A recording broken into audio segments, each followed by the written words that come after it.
essayer de prendre des meilleures décisions financières quand la vie est chère. Francis Gosselin. C'est facile de succomber à la tentation. On a une opportunité d'agir différemment. Vous pouvez agir. Vous êtes libres, chers amis. Comment ça se fait que la cote de crédit du Québec a été abaissée, Francis?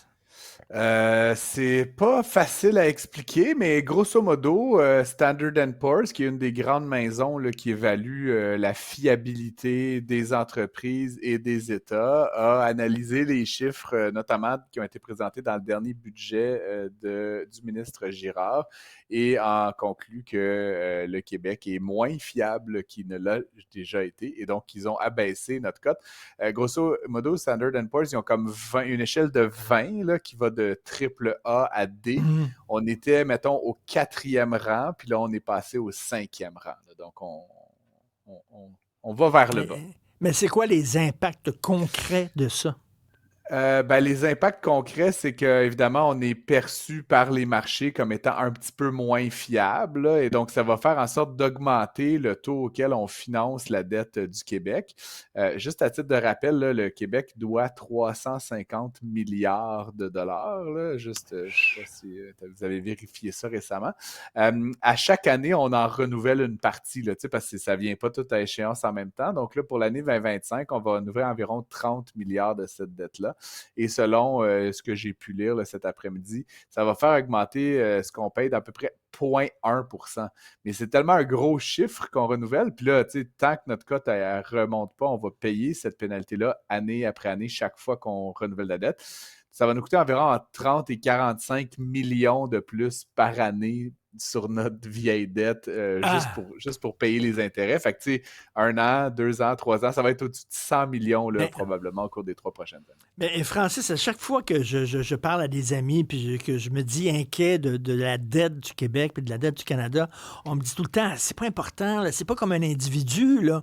Un individu qui est endetté, effectivement, c'est dangereux, mais un État, il n'y a pas de problème. Mais j'imagine qu'il y a une limite à s'endetter pour un État.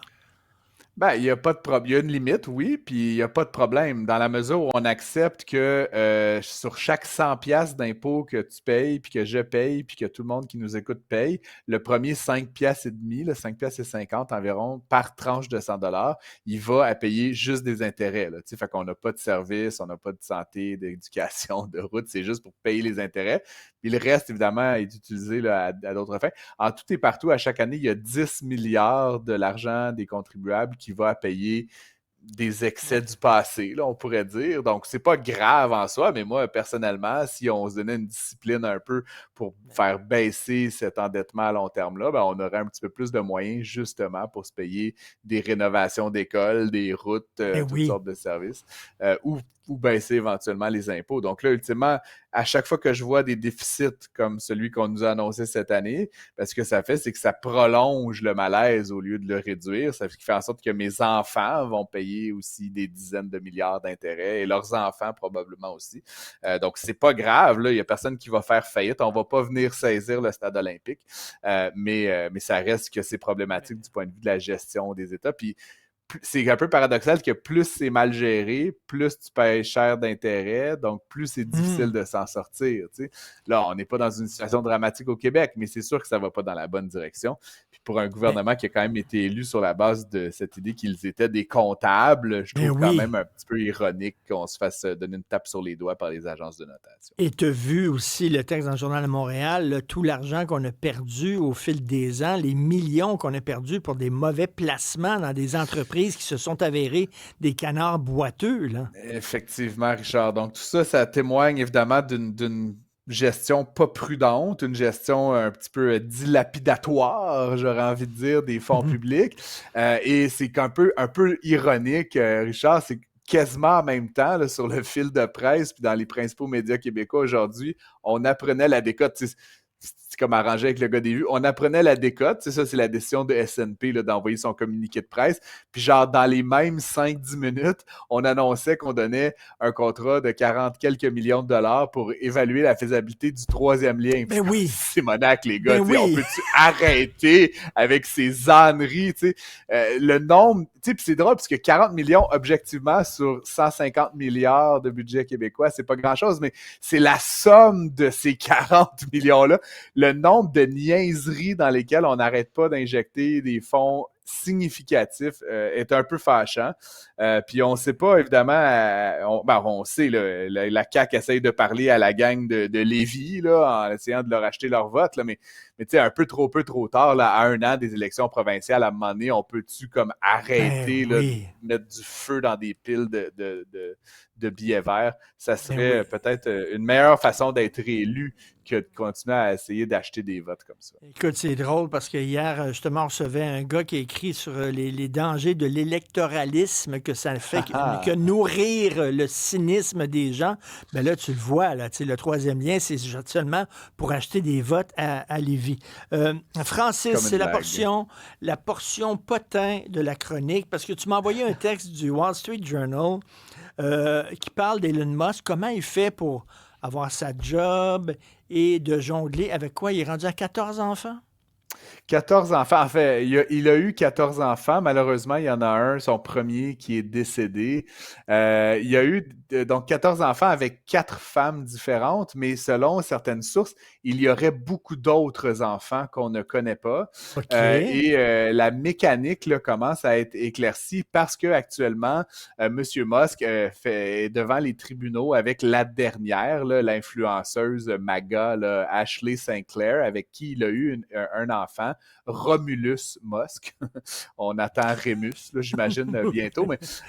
Et donc, il lui a fait une offre pour qu'elle ne dise pas qu'il était le père et qu'elle se ferme la gueule, une offre de 15 millions de dollars et 100 000 $ par mois jusqu'à la majorité de l'enfant. Et elle a refusé son offre.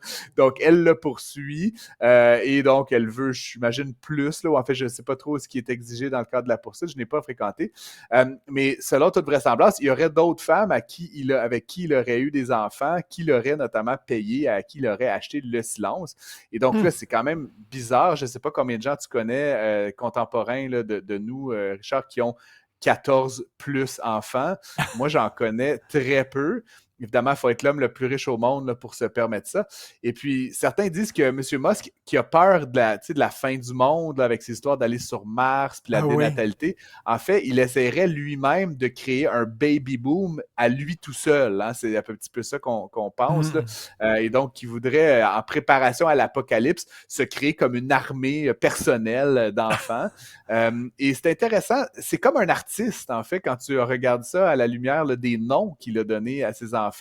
Les premiers avaient des noms un peu classiques, là, Griffin, Xavier qui est devenu Viviane, là, c'est celle qui est trans, Damian, etc. Ça, c'était avec sa première femme. Ensuite, il y a avec Grimes, là, la chanteuse canadienne. C'est là où tu as un enfant qui s'appelle XAEA-XII Musk. Ça, c'est son premier avec Grimes. Le deuxième s'appelle Exadark Siderael Musk. Et le dernier s'appelle Technomechanicus Musk. Donc, je ne sais pas, il était dans sa phase abstraite, là, j'imagine.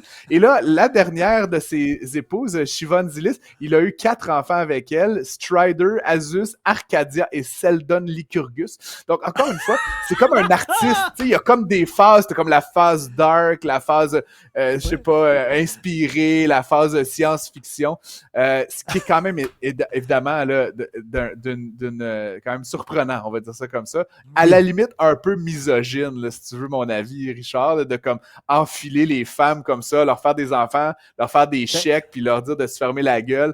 Je ne me sens pas très bien là, dans tout ça. Et dans le Wall Street Journal utilise même le terme harem.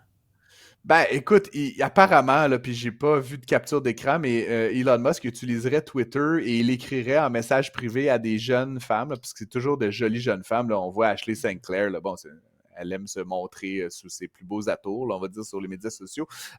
Il leur écrit là, en DM, là, comme des gamins de 16 ans, là, mais il leur écrit, puis genre, do you want to make babies with me? Là, c'est comme, c'est pas genre, on va-tu au cinéma? Là, c'est comme, voilà, c'est comme de l'insémination, là, son affaire. C'est absolument hallucinant et ça révèle un côté sombre et un peu dérangé de ce personnage qu'on a à l'occasion Écoute. appelé de génie, mais qui a plus l'air d'un psychopathe à certains égards. Do you want to make babies with me? You want to make babies with me. Je te poserai pas la question, Richard. On va rester des chums, toi puis moi, si ça te dérange pas. Tu sais, une petite anecdote comme ça, c'était Jack Nicholson qui était dans un party dans une grosse maison à Hollywood et il y a une fille qui est allée le voir puis elle a dit « Do you want to dance with me? » Il l'a regardé en riant puis il a dit « Wrong verb. » Alors,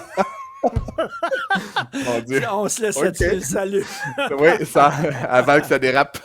Oui, salut.